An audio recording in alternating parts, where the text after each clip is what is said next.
Dr. K. Keshava Rao. Thank you, Madam. I stand very firmly lest it is misrepresented or misquoted by our opponents in the states. We stand for reservation to women. This has been our article of faith. We have been fighting for it. We have been campaigning for it. Our leader, the Chief Minister KCR, was in forefront in this movement ever since the day one we got our state. So that should be my first assertion. Later I would other development. Madam, the movement for women's movement and movement for the reservation has a checkered history. In 1920 in London, we had these things.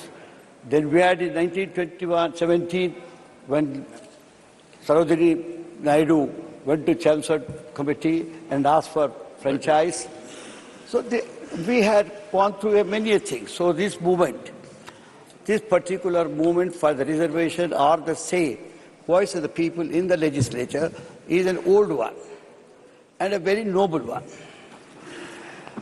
So let me start my speech by quoting Mr. Ambedkar, who said, "No country can go forward which leaves the women behind." This was his golden words in the parliament. But at the same time, the same Constituent Assembly had some reservations over giving reservations to women in the legislature. Therefore, I say, since you have brought such a historical bill, which all of us, I am privileged to be a part of it, most of us joining, is a very great time. And I would, rather I'm tempted to quote the famous words of Victor Hugo, who said, "No force on earth can stop an idea whose time has come." Having said that, I have my own dilemma. It's not called cynicism, you might call my opponents, but I have my own doubts whether has the time come or not.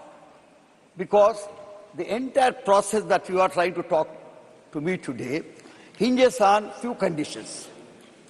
The condition we could have really overcome, but yet we are insisting the name, as the very honourable member and respected member, Mr. Nadda, said, that we have to go through some kind of a legal process and constitutional process. I think most of us sitting here know the same legal consensus. We know the Constitution, we know the law, we know everything. 370 could be removed without looking into the Constitution or anything at all. You can do anything, whatever it is. When there is a consensus here, what is that we are asking? Two conditions they have put. One is census after the bill is passed. It is not census now. You could have, as well, I am trying to give you the alternative, you could have accepted the 2011 as a benchmark. Simple as that. This House could have accepted 2011 as we have done in many cases 2001. And immediately, that is tomorrow, you could have appointed some kind of a delimitation commission. I am telling you, delimitation commission is necessary. I totally agree with Naddaji. Yesterday, Home Minister said that in the other House. Delimitation is necessary because we don't want to do our own, which will perhaps be mistaken as discrimination. Good. I agree that you can't bring Hyderabad, take away from OLC and put anybody. I understand. I totally understand. You need not give the examples, but understanding it, I said once you accept 211 as the benchmark, as the accepted census figures, then Dr. you can go and appoint Dr. tomorrow. Decide. Sir, tomorrow. I'm trying to tell you because they would tomorrow. Through me. I'm subject to their criticism. Not yours. No, you would never criticize me. But honourable members have to speak to the House. Thank you. While looking at the chair. I am only saying, I will try to improve my face and facial expression. No. Make it very pleasant. But please have it only through the chair. You would be giving us the impression that we are attractive enough. Good.